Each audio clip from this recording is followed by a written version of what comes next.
Alright guys, all loaded up and ready to go!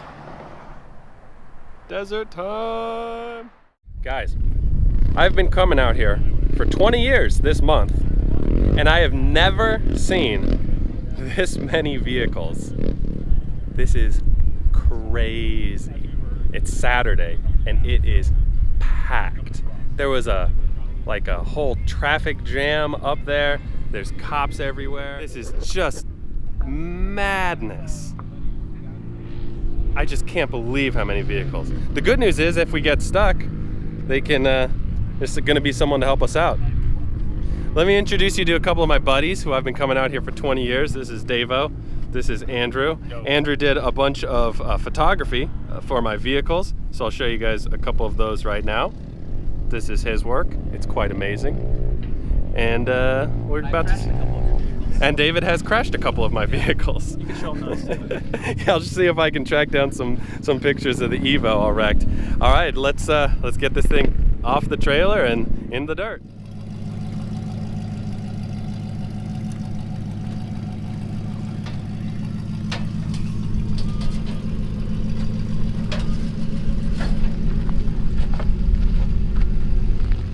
All right, guys, here we go. First drive in the dirt.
Alright guys, so everything on this is looking fantastic. She's getting up to 223 temperature wise. I'm keeping an eye on these bump stops. They are hanging in there. As long as those bump stops stay good, I know that my steering's gonna stay good. I do need to stiffen it up just a hair. She's softened up with all this beating. Ooh, you see the bump stops missing on this side. Ooh, that's not good. So I gotta keep an eye, make sure the steering doesn't get dinged up. It's gonna be awfully close. Let's see how the back is doing.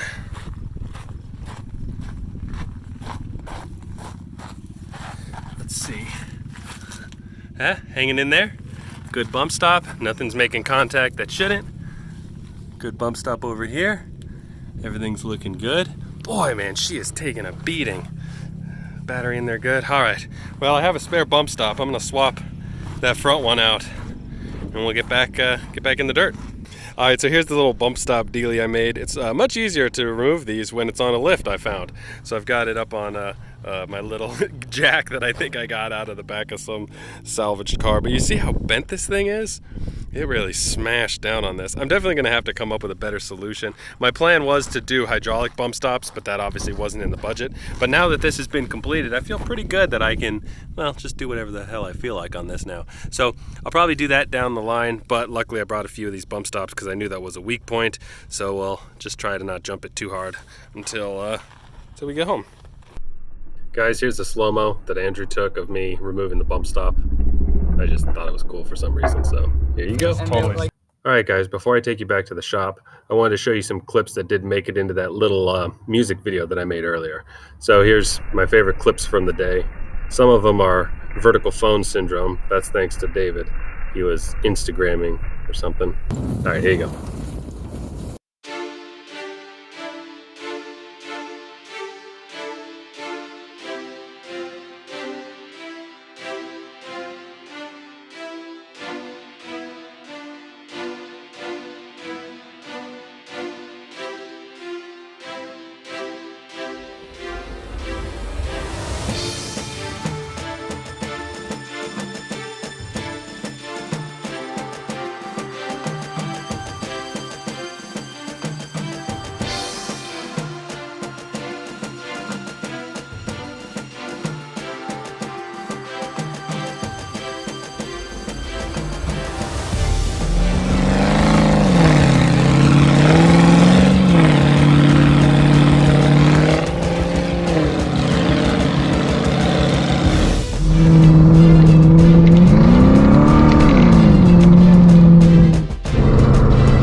Alright guys, it's the evening after beating on that thing in the desert for the first time. It was so much fun. I have not been that hard on a vehicle in probably 10 years. The last time I was that abusive to a car, federal government owned it. But I mean, I beat the living hell out of that thing. I was not easy on it. Those poor gears, those poor new gears. I data logged everything while I was driving, and I briefly looked at it, and the accelerator, you know, the input for it, it's like peaks and valleys. I was either all in on the gas or I was all in on the brakes like the whole time. It's just up and down, up and down. It was either idle or full throttle. Man, that thing held up good. I mean, so much better than I thought it was going to. That thing was fun. That thing was fun. It did things that I did not think a Crown Vic chassis were capable of doing. So, all right, guys, before I leave you wonderful people, it's time to figure out what, if anything, I broke. And boy, did I try to break it. So let's get this thing up on the lift. We'll look at it together. Let's see. Everything's looking good. These were totally shot before. I've got new ones on the ground right there. They didn't come in time. That's why I didn't get the alignment done. These scratches were from Copart when they loaded it up with the forklift. Looking good, looking good. The front of the motor didn't seem to take any rocks or anything. I was a little worried about that. Let's see. Drive shaft looks good. Let's see if there's any dinging. I was a little nervous that this was going to make contact when it was in the air. Thing looks good. Watts linkage looks good. The rear bump stops, they did fine. They did their job, no problems. I did notice that the rocks beat the living hell out of the paint on this bar back here. So I should probably do something about the electrical to clean it up a little bit. But wow, nothing to speak of. Alright guys, I haven't gone over finances in a little while on this. I know I had $32 from hardware stores and $19 in fluid that I didn't add. I don't remember how much we had. I know I was a little bit over budget, but I have to add those costs. And then I have to take away the window nets because I never installed those. I still probably will, but they didn't make it on there, so I figured take that money off. Now I would like to do a follow-up video in the near future, basically where I go over all of the things that I love about it, which is a lot, and then all of the things that I would do completely different if I were to do this project again, which is a lot of stuff.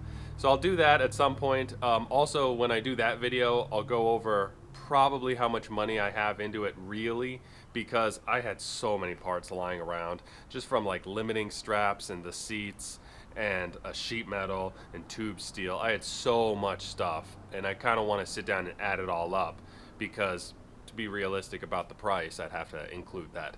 So that'll be in a future episode. I don't really know what I'm going to be doing with this vehicle. It's probably just going to live over there in the garage. I made a little room for it. It'll be there, and then I'll just beat on it occasionally. But let me know if there's anything you guys think would be cool to watch it do. I'd like to take it out to the drag strip at some point. I don't know if they're still doing... I used to go to Firebird Raceway. They do Friday night drags every Friday night, and they'd probably let me run it there. I'd probably be allowed to run as low as 13s without needing any more safety equipment, and it won't do 13s. So yeah, let me know. What do you think I should do with it? Otherwise, I'll see you guys. Probably be a couple of weeks before I have another follow-up with that one, but it'll be coming out. Take care.